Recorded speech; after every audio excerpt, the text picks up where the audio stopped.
nggak apa-apa sih, manusia tuh nggak apa-apa salah ya, karena manusia nggak 100% tempatnya benar, ada tempatnya salah. Tapi justru ketika kita belajar dari kesalahan, kita menyadari kesalahan kita, dan kita bangkit, justru kita akan jadi versi yang lebih baik daripada diri kita yang sebelumnya, kayak gitu. Oke, bismillahirrahmanirrahim. Assalamualaikum warahmatullahi wabarakatuh. Bareng cerita circle semuanya. Selamat berjumpa kembali, ketemu lagi bareng saya Kang Teddy. Hari ini di konten perdananya Bareng Cerita Podcast. Dan insya Allah hari ini di Bareng Cerita Podcast, tentu ya, karena emang judulnya Bareng Cerita, kita akan coba datangkan bintang tamu yang kita akan ajak bercerita di ruang podcast ini. Tentu cerita-cerita yang bisa menginspirasi, cerita-cerita yang bisa jadi contoh terbaik mungkinnya buat Akang, Teteh, Ayah, Bunda semua yang hari ini nonton Bareng Cerita Podcast. Dan dengan siapa hari ini kita akan berbicara dan dengar ceritanya, tentu kita akan dengar cerita dengan orang pertama, yaitu Kang Oji. Kang Oji, apa kabar sore hari ini? Alhamdulillah sehat Kang Teddy. Alhamdulillah. Gimana keluarga di rumah? Alhamdulillah sehat. Masya Allah. Siap ya.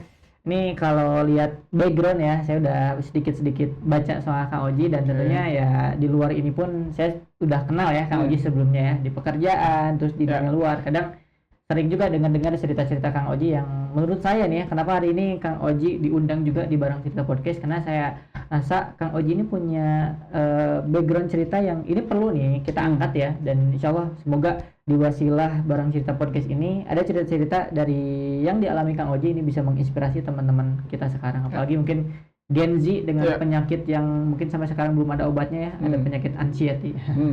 Semoga jadi harapannya gitu ya. Oke, Kang Oji, Kang Oji ini CEO betul ya? Betul. Asik, CEO di salah satu yayasan, atau ini nama yayasannya Jalangin Foundation ya? Ya, Masya Allah. Selain kesibukan CEO, Kang Oji di rumah barangkali ada kesibukan lain? Saat ini jadi konten kreator juga, afiliator bareng istri. Oke, bareng istri ya? Wah, bareng istri. Seru ya, tapi anak diajak juga nih? Oh, anak nggak, karena nggak boleh tampil ya kalau nggak salah. Oh iya, nanti disangkanya eksploitasi anak ya. Betul. Oke. Tapi nanti kalau udah gede mah diajarin ya. Ya, caranya cari duit bisa. kan ya. Betul. Siap, oke. Kita skip dulu cerita yang afiliator ya, karena ini bukan cerita bisnis ya. Betul. Ini mah bukan masalah itu ya. Bukan bahas afiliator ya. Kita akan coba bahas cerita ya, tentu ya. Ini pengen gali cerita-cerita yang inspiratif tentu ya, di tengah kesibukan sekarang Kang Oji sebagai CEO atau misalkan sebagai afiliator juga. Ini ya pasti padat banget lah ya. Betul.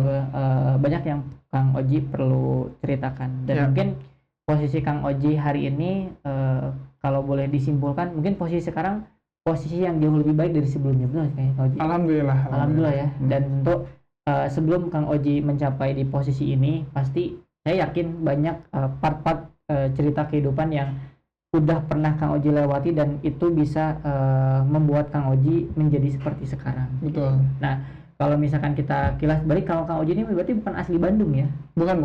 Oke, asli Turki. Bukan ya.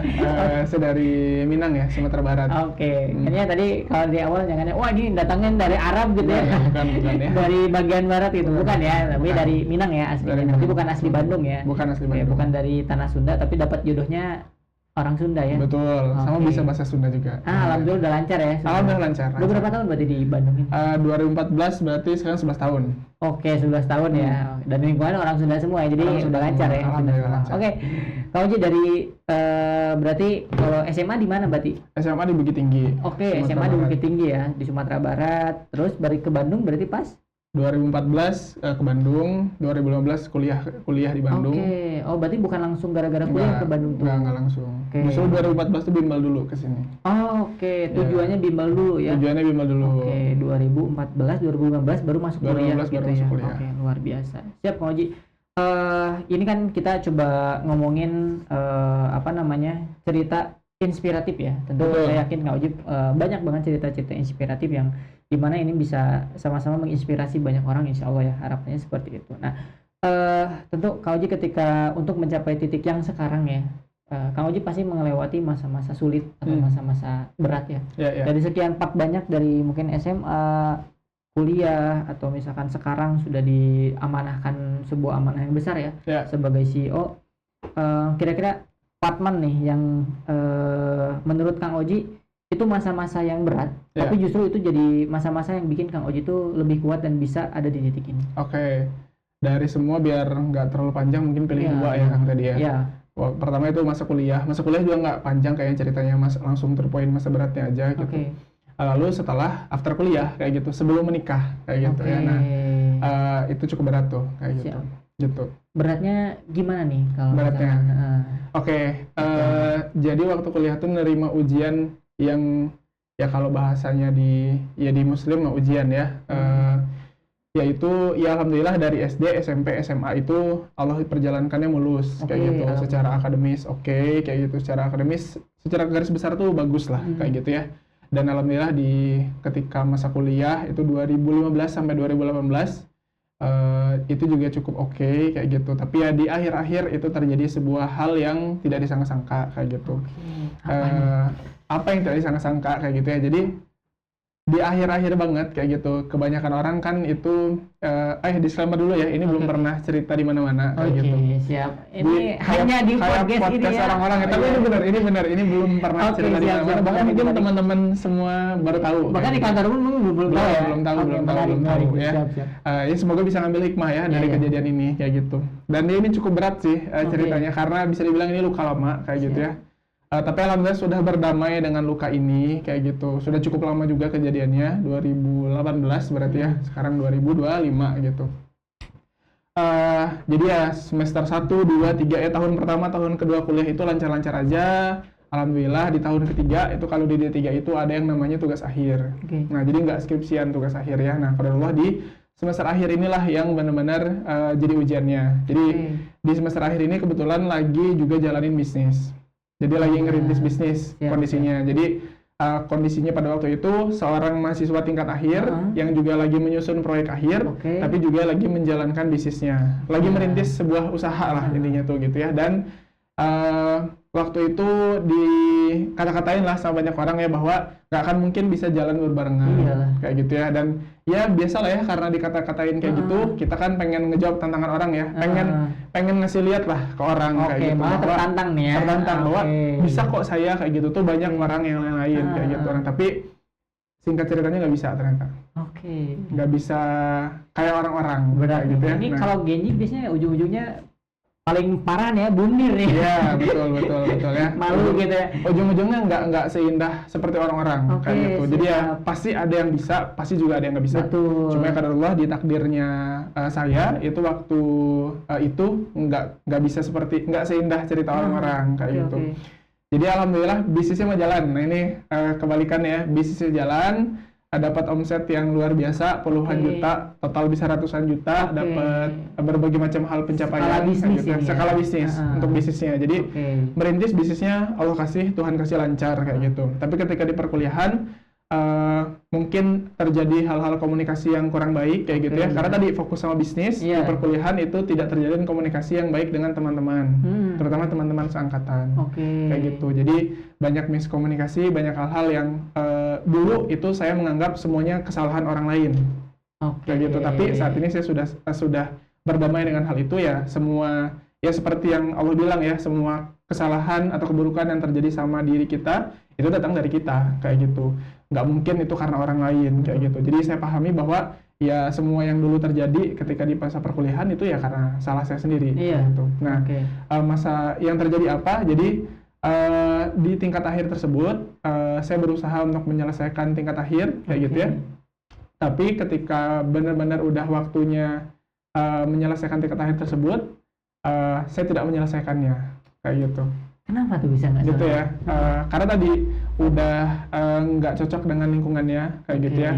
Waktu itu ya diri sendiri tidak merasa cocok dengan lingkungan tersebut karena merasa teman-teman segala macam lah sudah gitu ya. Tidak mendukung teman-teman begini begitu dan seterusnya kayak gitu. Ya tapi padahal sebenarnya yang salah itu adalah diri sendiri kayak gitu ya. Itu karena sekarang sadarnya ya. Karena sekarang sadarnya kayak gitu dan tadi gak apa-apa sih manusia tuh gak apa-apa salah ya karena manusia nggak 100% tempatnya benar, ada tempatnya salah, tapi justru ketika kita belajar dari kesalahan, kita menyadari kesalahan kita dan kita bangkit, justru kita akan jadi versi yang lebih baik daripada diri kita yang sebelumnya kayak gitu.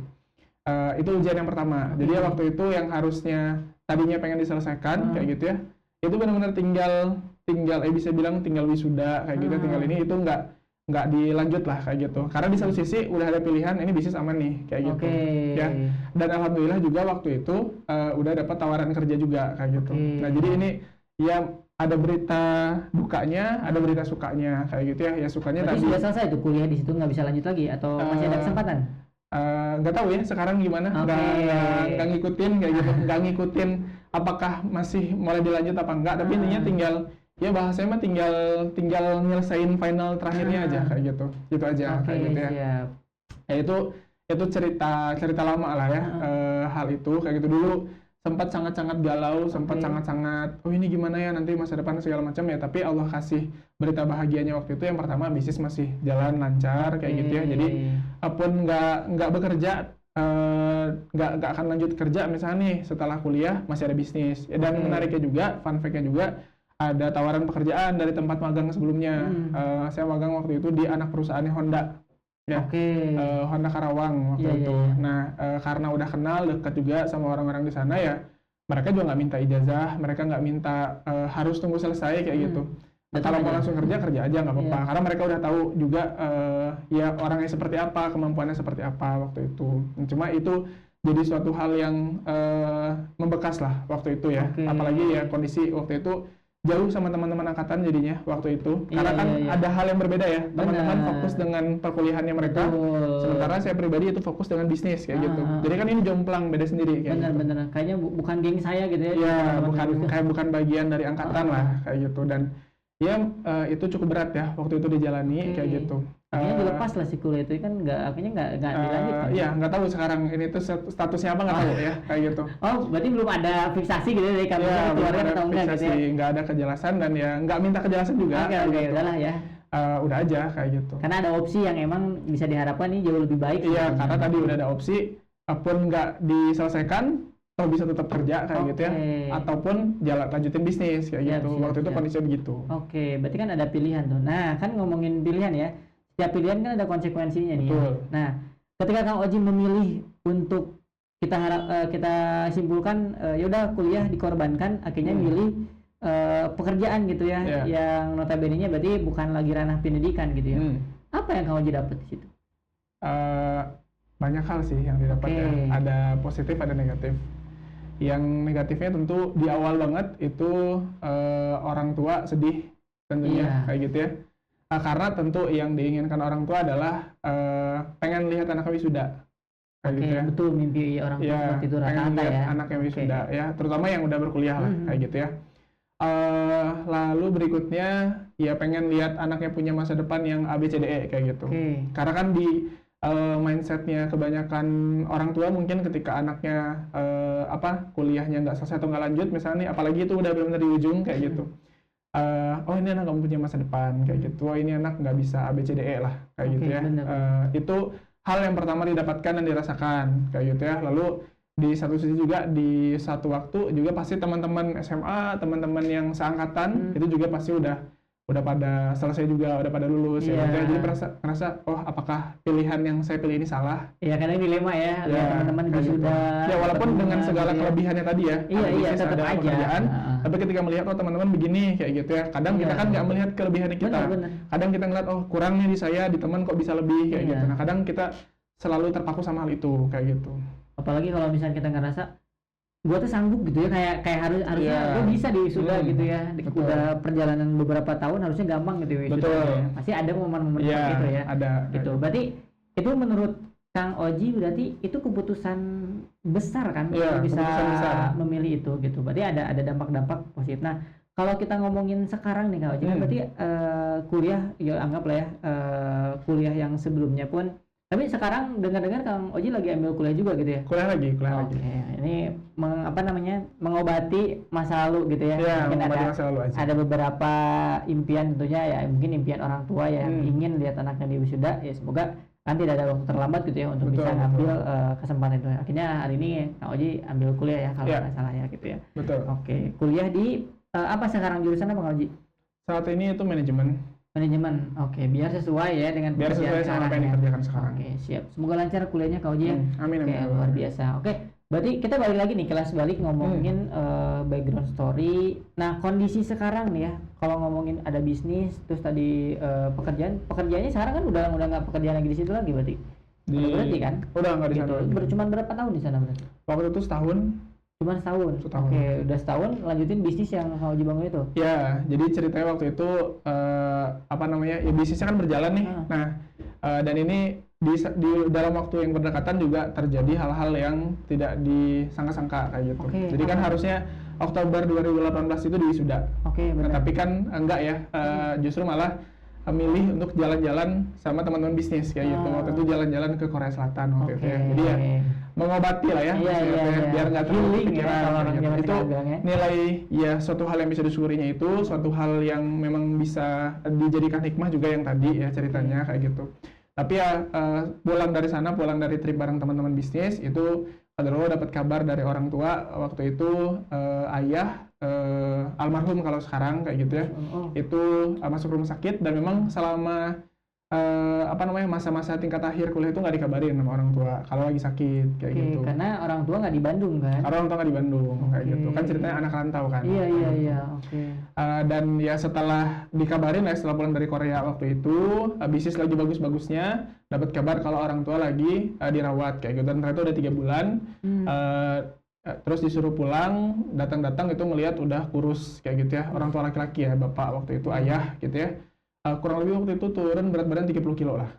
Bisa dibayangin ya, dari berat badan normal 3 bulan turun 30 kilo, dan itu kurus ya, kering banget lah, bisa dibilang tulang berbalut kulit kayak gitu ya waktu itu kondisinya. Dan waktu itu memutuskan ya udah bisnis ditinggalkan terlebih dahulu, biarkan berjalan sejalannya aja kayak gitu. Fokus sama orang tua kayak gitu, pulang ke Bukit Tinggi. Dan ya selang sebulan waktu itu ya, Allah panggil orang tua kayak gitu, ayah gitu ya. Itu masih ingat banget tuh, 5 Januari 2019. 5 Januari. Gitu ya, dan itu ya pukulan telak lah waktu itu. Di satu sisi luka yang bareng teman-teman kampus waktu itu belum sembuh kayak gitu ya. Kan kalau healing ke Korea mah sembuhnya paling seminggu ketika liburan doang kan, pulang mah keingetan lagi kayak gitu.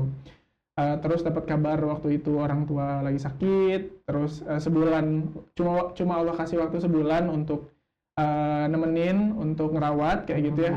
Januarinya Allah langsung panggil, dan Qadarullah panggilnya juga pas lagi dalam pelukan kayak gitu. Jadi memang lagi meluk, lagi dimandiin tepatnya kayak gitu ya, lagi dimandiin, lagi dipeluk kayak gitu, dan pas waktu itu Allah panggil kayak gitu. Dan itu bertubi-tubi lah waktu itu ya. Gitu masa beratnya kayak gitu. Momen berat ya. Ketika tadi sebenarnya itu kayak lagi dimainin ya perasaannya ya, healing, jalan-jalan ke luar negeri, terus tiba-tiba nggak lama harus suruh pulang, harus jenguk orang tua, dan ternyata kondisi orang tua tuh ya itu udah drop parah. Itu udah drop parah ya. Kita nggak, misalnya ya mungkin orang tua pun ya karena sayang ke kita, nggak mau jadi beban pikiran ya mungkin orang tua punya alasan terbaik juga ya, nggak ngabarin Kang Oji ketika di Bandung. Dan alhamdulillah masih dikasih kesempatan 1 bulan untuk nemenin ayah. Nah, berarti ngomongin ini momen pertama kehilangan sosok ayah berarti ya sekarang. Kita supaya jadi pelajaran juga gitu ya. Kira-kira pengen tahu nih Kang Oji, dari kita kenal sosok seorang ayah, dan tentu kan banyak banget mungkin impian-impian Kang Oji yang ingin Kang Oji wujudkan untuk ayah itu sendiri gitu. Nah, kira-kira ada nggak sih part momen yang mungkin Kang Oji ingin wujudkan bareng ayah, tapi ya ayahnya udah nggak ada gitu? Kira-kira apa nih? Ada. Jadi kenapa waktu itu ya? Kenapa waktu itu milih kok sambil tugas akhir, sambil tingkat akhir, itu sambil ngejalan bisnis. Salah satunya itu pengen ngumpulin rezeki atau uang ya, materi yang banyak kayak gitu. Salah satunya yang pertama buat bantu pengobatan ayah. Jadi memang ayah mah kalau bicara sakit-sakitan udah dari lama kayak gitu ya. Tapi yang parahnya banget ya waktu 3 bulan terakhir dirawat itulah kayak gitu. Jadi tentu kan ini butuh biaya besar, dan juga pengen cepet ayah tuh sembuh lah kayak gitu ya. Nah makanya pengen ngasih fasilitas-fasilitas terbaik waktu itu, entah itu dari obat-obatan, pengobatan, kesehatan dan lain kayak gitu. Itu motivasi yang pertama kayak gitu. Motivasi yang kedua itu pengen umroh bareng orang tua. Nah, dan itu kan nggak membutuhkan duit yang sedikit ya, maksudnya itu membutuhkan duit yang banyak jelas kayak gitu. Nah, itulah yang menjadikan motivasi, dan ditambah ada yang nantang kan bahwa nggak akan bisa kayak gitu kuliah sambil bisnis kayak gitu ya. Padahal yang menurut saya pribadi itu pasti bisa kayak gitu. Cuma memang ada part of drama yang tadi waktu itu terjadi ya sama teman-teman angkatan, dan disclaimer juga nggak pernah nyalahin teman-teman kuliah ya kayak gitu. Salah masalah diri saya sendiri waktu itu. Adapun kalau memang ada teman-teman yang salah, udah pasti saya saat ini memaafkan kayak gitu ya, nggak akan mengungkit-ungkit masalah hal-hal buruk yang pernah terjadi waktu itu kayak gitu. Tapi ya hal itulah yang membuat memilih untuk tidak lanjut kayak gitu. Jadi bukan masalah nggak pengen melanjutkan kayak gitu, tapi ada part of drama yang memang ya itu udah waktu itu pilihnya mending menghindar deh ketimbang dihadepin waktu itu ya. Walaupun menurut saya kayaknya itu salah deh kayak gitu ya. Seberapapun besar masalah yang diterima kayak gitu ya, better hadapin kayak gitu. Better hadapin dan serah diri sama yang ngasih masalah kayak gitu. Yang ngasih masalah siapa? Ya Allah kayak gitu. Nah dulu waktu itu salahnya adalah ya tadi nggak berserah diri sama yang ngasih masalah. Berusaha menyelesaikan masalah itu pakai logika aja kayak gitu ya, logika manusia tanpa melibatkan Tuhan atau Sang Pencipta di dalamnya kayak gitu ya. Wajar jadinya seperti itu kayak gitu. Merasa diri itu bisa nih ngelewatin ini. Betul. Nggak butuh siapapun gitu ya. Betul, nggak butuh siapapun. Termasuk nggak butuh Tuhan gitu ya. Jadi udahlah hadapi diri sendiri. Jauh dari Tuhan kayak gitu. Luar biasa. Nah, gitu. Kalau diambil ya dari cerita Kang Oji ya, ketika tadi ya menghadapi itu, kira-kira apa nih pelajaran hidup terbesar yang Kang Oji pelajari dari ketika tadi ya, ini kan salah satunya mungkin menghadapi kegagalan ya dengan tanda kutip ya. Tadi kan Kang Oji maksudnya kegagalan di sini ya, Kang Oji punya impian ke orang tua untuk memberangkatkan umroh gitu. Tapi kan qadarullah, rencana Tuhan berbeda dengan rencana manusia ya. Maksudnya Tuhan lebih sayang ayahnya Kang Oji gitu ya untuk dipanggil duluan, dan belum sempat Kang Oji berangkatkan bareng gitu ya umroh gitu. Nah ini kan bisa dibilang kegagalan gitu. Nah tapi kan apa nih misalnya pelajaran terbesar yang Kang Oji ambil dari kejadian itu? Pertama pelajaran itu adalah kita hidup di dunia harus siap gagal.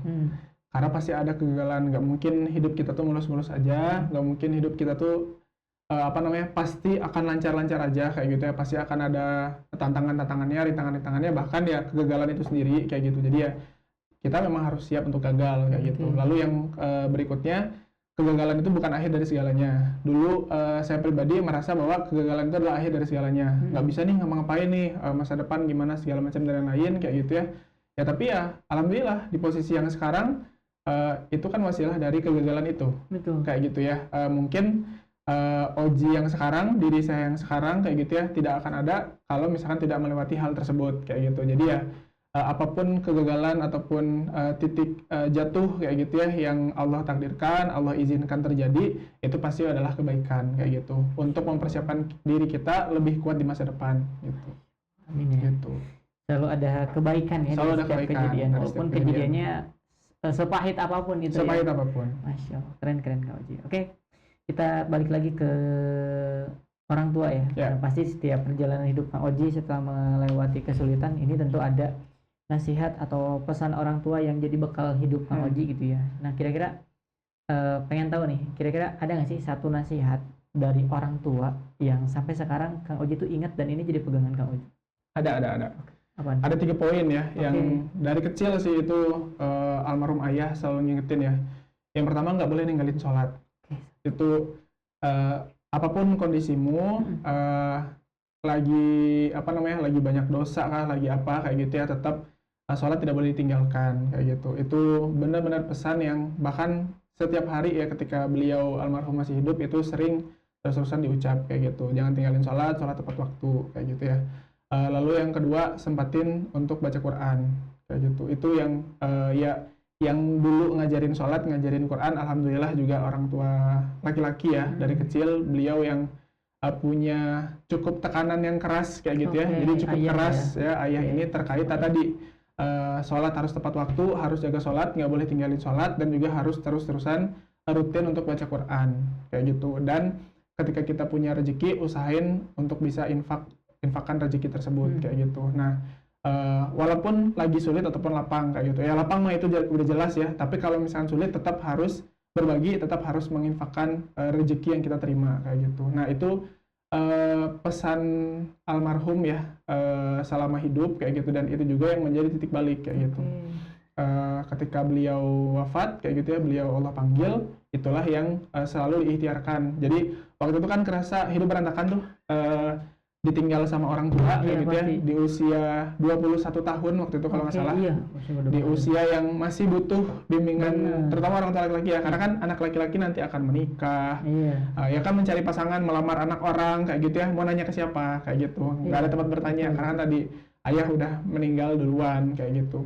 Dan masih banyak hal lainnya lah di masa depan yang nggak ada tempat bertanya kayak gitu, Betul, terutama betul. sosok laki-laki kayak gitu ya, nggak ada tempat bertanya.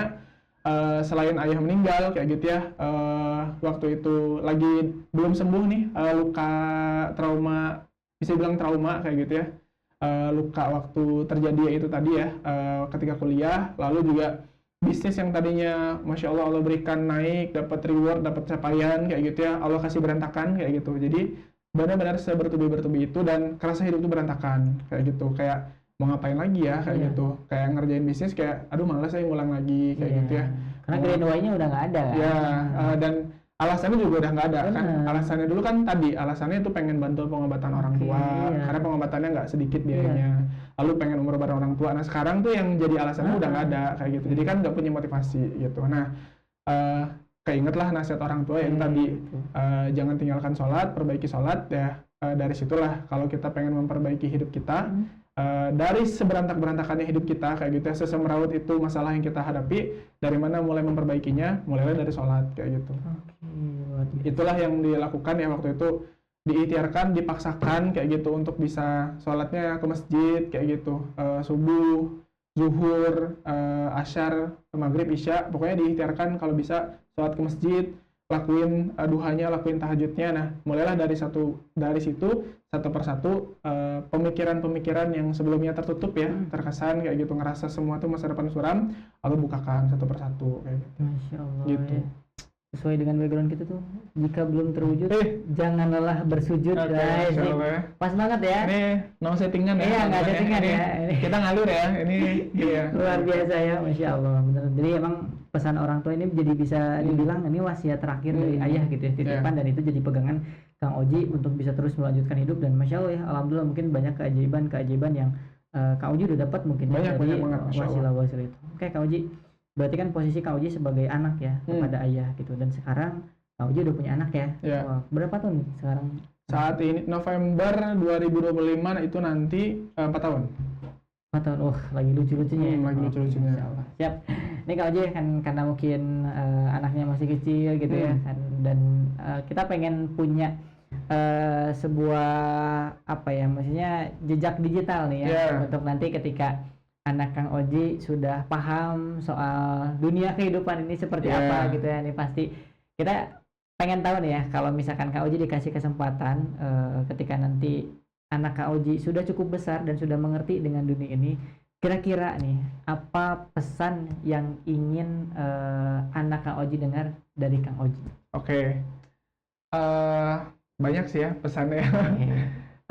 Yang pertama itu ya belajar ya dari kegagalan orang tuanya kayak gitu, bahwa hidup itu pasti ada gagal, ada suksesnya kayak gitu. Nggak akan mungkin sukses terus, nggak akan mungkin lancar terus. Jadi ya kalau nanti ketika udah mulai tahu ya hidup yang real itu seperti apa kayak gitu, dan ketika kegagalan itu terjadi, jangan menghindar tapi hadapi kayak gitu. Dan libatkan Allah di dalamnya, libatkan Tuhan di dalamnya kayak gitu. Jangan hanya bergantung ke diri sendiri aja, tapi bergantunglah ke zat yang maha luar biasa, yaitu ke Tuhan, ke Allah yang menciptakan kita kayak gitu. Itu satu pesannya.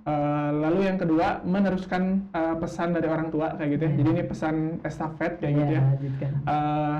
Sholat, Quran, infak itu harus dijaga kayak gitu ya. Itu harus terus dilakukan, karena ini nyambung ya ke ayat yang menjadi pegangan kayak gitu. Ya wasilah, menjadikan ayat ini pegangan ya wasilah nasihat ayah itu kayak gitu ya. Dan ini yang terus-terusan diingat, dimana dan diikhtiarkan untuk diamalkan kayak gitu. Nanti editor mau bantu ngedit aja ya kayak gitu. Siap. Ya, mulai nyuruh-nyuruh Iya, editor iya. ya sekarang ya, bintang tamu. Nah, apa jago di sini yang ngedit dibungkus. Nggak sopan ya. Udah sering juga sih sharing ke teman-teman ya ayat ini kayak gitu, yaitu ayat 3529 ya. Quran surat Fatir kayak gitu, surat ayat ke-29, barang siapa yang menginfakkan barang siapa yang barang siapa yang senantiasa membaca Al-Qur'an, menegakkan sholat dan menginfakkan sebagian hartanya mereka, mau itu dalam waktu terang-terangan atau sembunyi-sembunyi, maka niscaya dia mengharapkan perniagaan atau urusan yang tak pernah rugi kayak gitu ya, alias yang pasti untung kayak gitu. Dan ya alhamdulillah wasilah dari situ Allah berikan keuntungan yang luar biasa ya. Kebayang ya, kita hidup di hidup yang Allah selalu berikan keuntungan kayak gitu. Bukankah itu sebuah nikmat yang luar biasa kayak gitu ya? Apapun yang kita lakukan tuh dapatnya tuh untung terus kayak gitu ya. Nah, ya caranya apa? Caranya ngamalin 3 hal ini kayak gitu. Jadi ini juga yang menjadi pesan estafet ya, atau pesan berantai untuk ya anak saya yang nonton kayak gitu ya di masa depan nanti kayak gitu. Boleh mungkin di-spill namanya siapa nanti di sini ya. Karena anaknya masih satu ya saatnya, jadi kan nanti nambah ya kayak gitu. Jadi karena masih satu ya, namanya Muhammad Khalid Al-Farazi ya. Masya Allah. Panggilannya Khalid. Kalau udah gede ya, nih dengerin pesan ayah, insya Allah nanti editnya baik Kang Abay. Ya, ada satu lagi. Oke, satu lagi boleh ya. siap. Biar ganjil ya. Iya benar 3 pesannya. Satu lagi. Kalau bicara hidup nyari apa kayak gitu ya. Hidup fokuslah di awal tuh nyari tenang kayak gitu. Karena insya Allah tenang itu pintu masuknya kebahagiaan, pintu datangnya keberkahan, lalu juga mempermudah kita untuk lebih istiqomah kayak gitu. Jadi hal apapun yang mau dilakukan gitu ya, mau itu lagi dalam fase kuliah, ngerjain tugas akhir, mau skripsian, lagi dalam pekerjaan, merintis usaha, apapun yang lagi dilakukan kayak gitu ya, nomor satu yang harus dipikirkan itu adalah gimana cara dapat ketenangannya kayak gitu. Nah itu pasti nanti banyak lagi ya breakdownnya gimana biar bisa tenang, tapi fokuslah untuk mencari tenangnya dulu. Karena insya Allah kalau tenang tadi ya, bahagianya dapat, berkahnya dapat, rezeki juga akan lebih Allah bukakan kayak gitu ya, asalkan tadi nyari tenangnya dulu kayak gitu. Gitu. Ya, ini bukan cuma pesan buat anak ya, ini jangankan teman-teman podcast yang nonton ini, saya aja langsung kena nih ya pesannya, Masya Allah. Makasih banyak Kak Oji buat pesan-pesannya, Masya Allah ya. Oke, ini sebagai penutup kayaknya karena nggak kerasa kita sudah cukup panjang di podcast ini ya. Ini kira-kira Kak Oji apa nih belakangan ini doa yang sering Kang Oji panjatkan? Apa nih? Doa yang paling sering ada 2 doa ya, Kang tadi ya. Yang pertama itu kalau dalam bahasa Arabnya itu Robbi zidni ilman warzuqni fahman wa amalan makbulan wa rizqa halalan thayyiban. Artinya itu ya Allah, Robbi zidni ilman, ya Allah berikan saya ilman, itu ilmu yang bermanfaat kayak gitu ya. Robbi zidni ilman, berikan ilmu yang bermanfaat, warzuqni fahman, dan juga kefahaman, karena percuma dapat ilmu yang bermanfaat tapi nggak paham kayak gitu ya. Jadi perlu minta fahamnya. Robbi zidni ilman warzuqni fahman wa amalan makbulan, amalan yang diterima, amalan yang makbul kayak gitu ya. Karena kita punya ilmu yang bermanfaat, kita punya kepahaman, tapi ketika kita beramal atau mempraktekkan ilmu tersebut Allah nggak terima kayak gitu ya, ya sayang kayak gitu. Makanya selain minta ilmu yang bermanfaat, minta kepahaman, juga minta amal yang diterima kayak gitu. Dan warisku halalan thayyiban, dan rezeki yang halal dan thayyib atau baik kayak gitu. Karena sejatinya yang kita bisa lakukan dalam hidup kan ya itu ya kayak gitu. Demi tadi, kalau doa sapu jagatnya orang-orang mungkin udah clear ya bahwa Robbana atina fid dunya hasanah wa fil akhirati hasanah kayak gitu. Semua dari kita itu pengen yang namanya kebahagiaan, kesuksesan kayak gitu di dunia dan juga di akhirat. Tapi kan untuk mendapatkan kesuksesan di dunia dan di akhirat itu juga ada ikhtiarnya tuh kayak gitu. Nah, makanya doanya yang tadi kayak gitu. Minta ilmu yang bermanfaat, minta faham, minta amalnya diterima sama Allah, dan juga minta rezeki luas ya, nggak cuma duit kayak gitu, nggak cuma materi, yang halal dan juga baik kayak gitu. Masya Allah. Gitu. Udah 2 doa itu termasuk berarti? 2 doa kayak gitu. Oke, ya luar biasa ya. Semoga ya saya pun bisa mengamalkan doa itu ya. Kayaknya nanti saya harus minta contekan ya, minta ditulis sama Kang Oji supaya sama-sama doakan. Keren nih doanya ya, dan supaya dari teman-teman yang dengar podcast pun bisa tuh itu bisa dipraktekkan dan diamalkan gitu. Oke. Luar biasa Kang Oji, terima kasih banyak buat sesi hari ini. Masya Allah banyak banget cerita yang menginspirasi pada kesempatan hari ini. Semoga teman-teman podcast dan rekaman ini bisa banyak yang dengar dan terus mengalir ya kebaikannya buat Kang Oji, dan semoga barang cerita podcast ini jadi salah satu wasilah kita bisa menggerakkan anak muda untuk terus bermanfaat. Amin. Insya Allah. Kini itu teman-teman ya, sampai ketemu lagi di podcast berikutnya. Barang cerita, karena semua orang punya cerita.